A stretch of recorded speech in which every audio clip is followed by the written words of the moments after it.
need to make a confession at the outset here.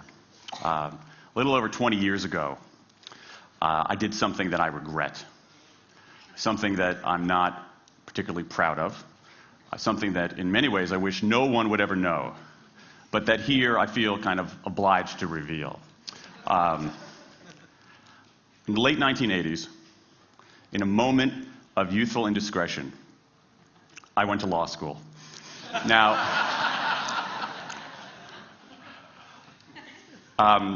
in America, law is a professional degree. You get your university degree, then you go on to law school. And when I got to law school, I didn't do very well. To put it mildly, I didn't do very well. I, in fact, graduated in the part of my law school class that made the top 90% possible. Thank you. I never practiced law a day in my life. I pretty much wasn't allowed to. But today, against my better judgment, against the advice of my own wife, I want to try to dust off some of those legal skills, what's left of those legal skills. I don't want to tell you a story. I want to make a case. I want to make a hard-headed, evidence-based, dare I say lawyerly case for rethinking how we run our businesses. So, ladies and gentlemen of the jury, take a look at this.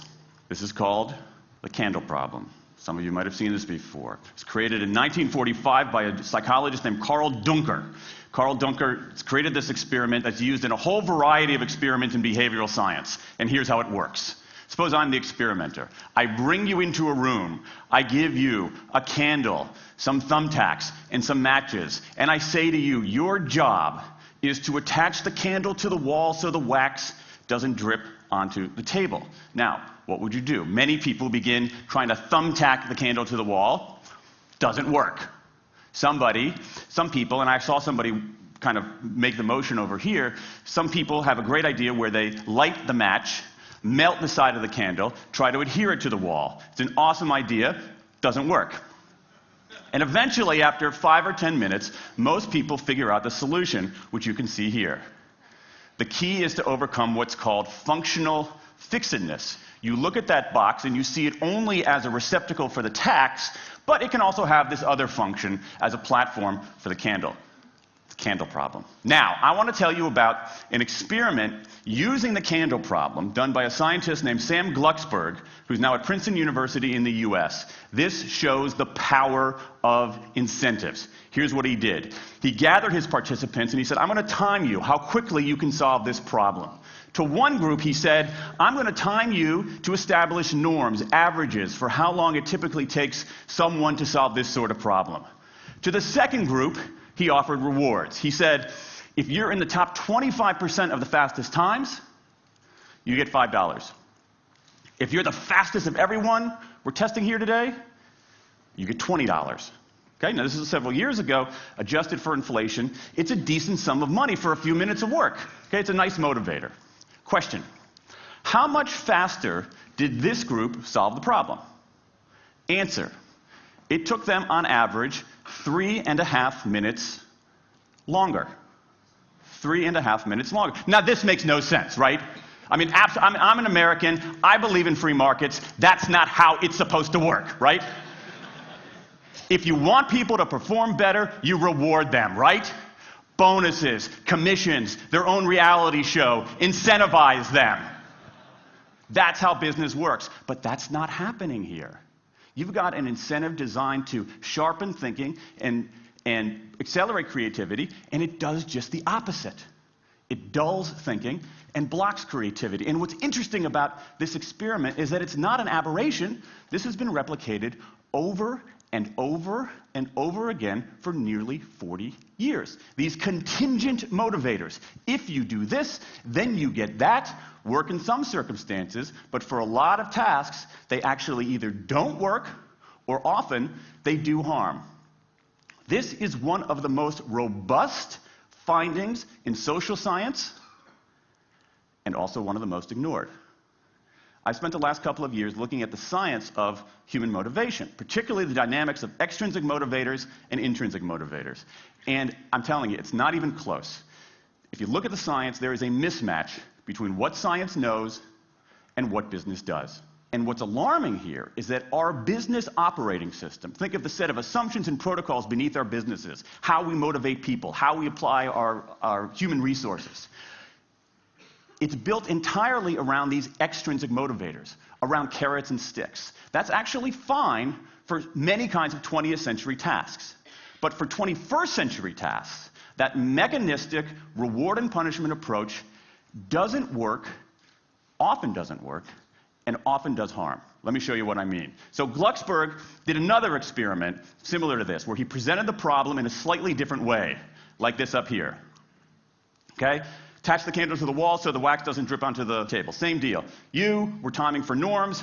You were incentivizing. What happened this time? This time, the incentivized group kicked the other group's butt. Why? Because when the tacks are out of the box, it's pretty easy, isn't it?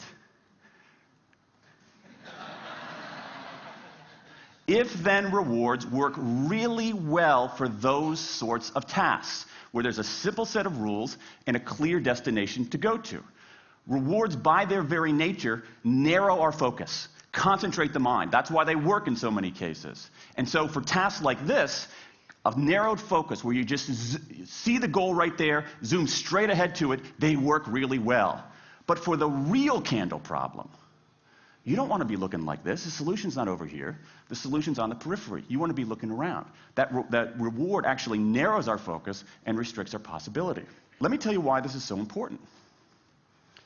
In Western Europe, in many parts of Asia, in North America, in Australia, white-collar workers are doing less of this kind of work and more of this kind of work. That routine, rule-based, left-brain work, certain kinds of accounting, certain kinds of financial analysis, certain kinds of computer programming, has become fairly easy to outsource, fairly easy to automate. Software can do it faster. Low-cost providers around the world can do it cheaper. So what really matters are the more right-brain, creative, conceptual kinds of abilities. Think about your own work. Think about your own work. Are the problems that you face, or even the problems we've been talking about here, are those kinds of problems, do they have a clear set of rules and a single solution? No. The rules are mystifying. The solution, if it exists at all, is surprising and non-obvious. Everybody in this room is dealing with their own version of the candle problem. And for candle problems of any kind, in any field, those if-then rewards, the things around which we've built so many of our businesses, don't work. Now, I mean, it makes me crazy. And this is not, here's the thing, this is not a feeling. Okay? I'm a lawyer. I don't believe in feelings. This is not a philosophy. I'm an American. I don't believe in philosophy. This is a fact. Or as we say in my hometown of Washington, D.C., a true fact. Let me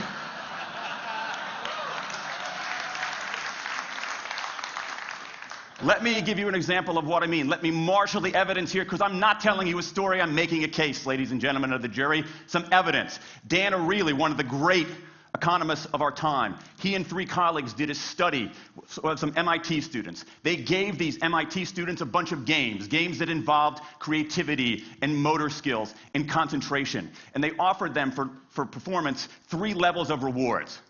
Small reward, medium reward, large reward. Okay? Do really well, you get the large reward, on down. What happened? As long as the task involved only mechanical skill, bonuses worked as they would be expected. The higher the pay, the better the performance. Okay? But once the task called for even rudimentary cognitive skill, a larger reward led to poorer performance. Then they said, okay, let's see if there's any cultural bias here. Let's go to Madurai, India and test this. Standard of living is lower. In Madurai, a reward that's modest by North American standards is more meaningful there. Same deal. A bunch of games, 3 levels of rewards. What happens? People offered the medium level of rewards, did no better than people offered the small rewards. But this time, people offered the highest rewards. They did worst of all. In 8 of the 9 tasks we examined across 3 experiments, higher incentives led to worse performance. Is this some kind of touchy-feely socialist conspiracy going on here? No, these are economists from MIT, from Carnegie Mellon, from the University of Chicago. And do you know who sponsored this research? The Federal Reserve Bank of the United States. That's the American experience. Let's go across the pond to the London School of Economics. LSE, London School of Economics, alma mater of 11 Nobel laureates in economics. Training ground for great economic thinkers like George Soros and Friedrich Hayek and Mick Jagger.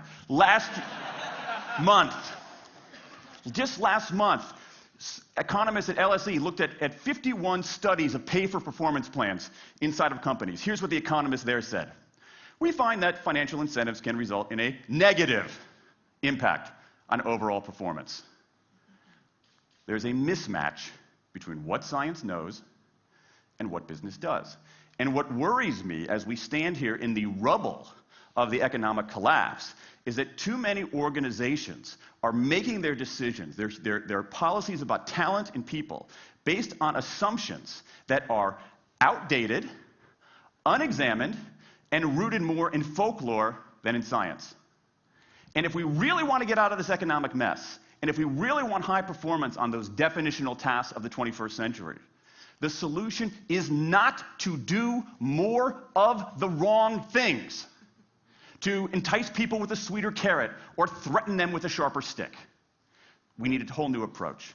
The good news about all this is that the scientists who've been studying motivation have given us this new approach. It's an approach built much more around intrinsic motivation, around the desire to do things because they matter, because we like it, because they're interesting, because they're part of something important. And to my mind, that new operating system for our businesses revolves around 3 elements: autonomy, mastery, and purpose. Autonomy, the urge to direct our own lives. Mastery, the desire to get better and better at something that matters. And purpose, the yearning to do what we do in the service of something larger than ourselves.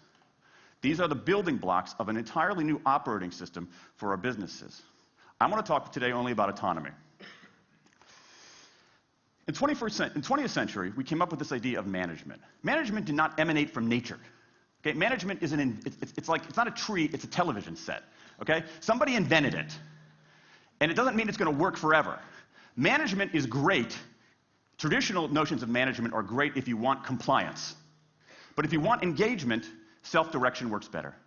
Let me give you some examples of some kind of radical notions of self-direction. And what this means, you don't see a lot of it, but you see the first stirrings of something really interesting going on. Because what it means is, it means paying people adequately and fairly, absolutely. Getting the issue of money off the table, and then giving people lots of autonomy. Let me give you some examples. How many of you have heard of the company Atlassian? Okay, looks like less than half. Atlassian is an Australian software company, and they do something incredibly cool. A few times a year, they tell their engineers, go for the next 24 hours and work on anything you want. As long as it's not part of your regular job. Work on anything you want. So the engineers use this time to come up with a cool patch of code, to come up with an elegant hack. Then they present all of these stuff that they've developed to their teammates, to the rest of the company, in this wild and woolly all-hands meeting at the end of the day. And then, being Australians, everybody has a beer. They call them FedEx days. Why? Because you have to deliver something overnight. It's not bad. It's a huge trademark violation, but it's pretty clever.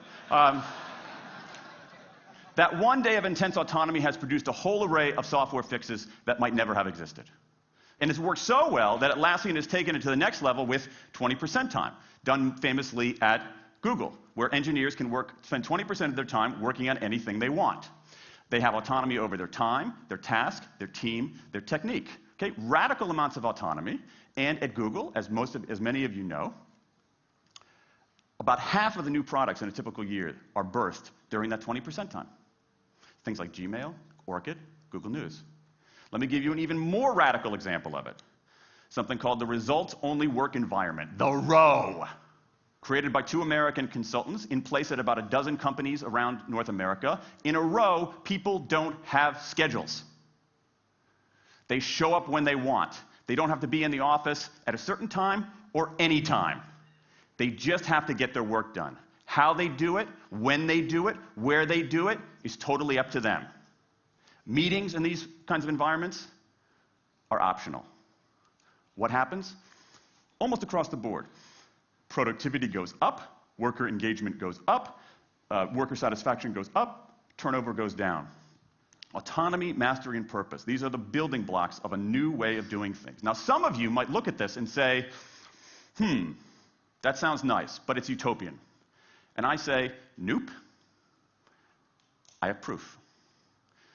In the mid-1990s, Microsoft started an encyclopedia called Encarta.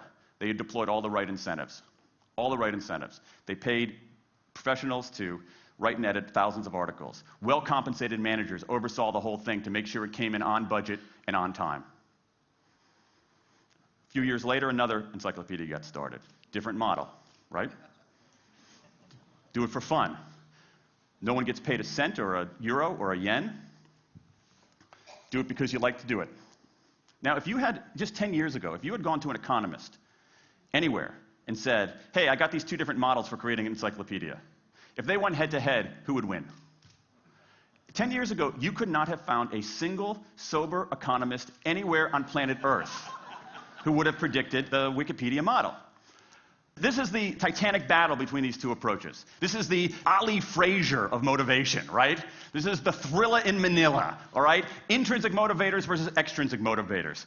Autonomy, mastery, and purpose versus carrots and sticks. And who wins? Intrinsic motivation, autonomy, mastery, and purpose in a knockout. Let me wrap up.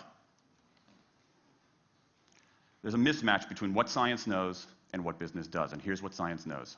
1, those 20th century rewards, those motivators we think are the natural part of business, do work, but only in a surprisingly narrow band of circumstances. 2, those if-then rewards often destroy creativity.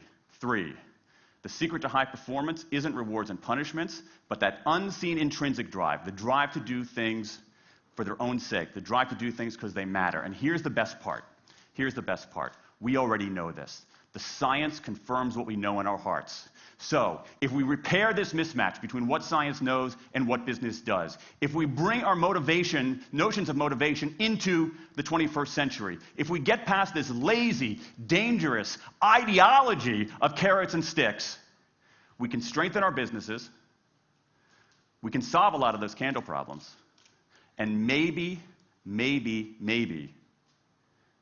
we can change the world. I rest my case.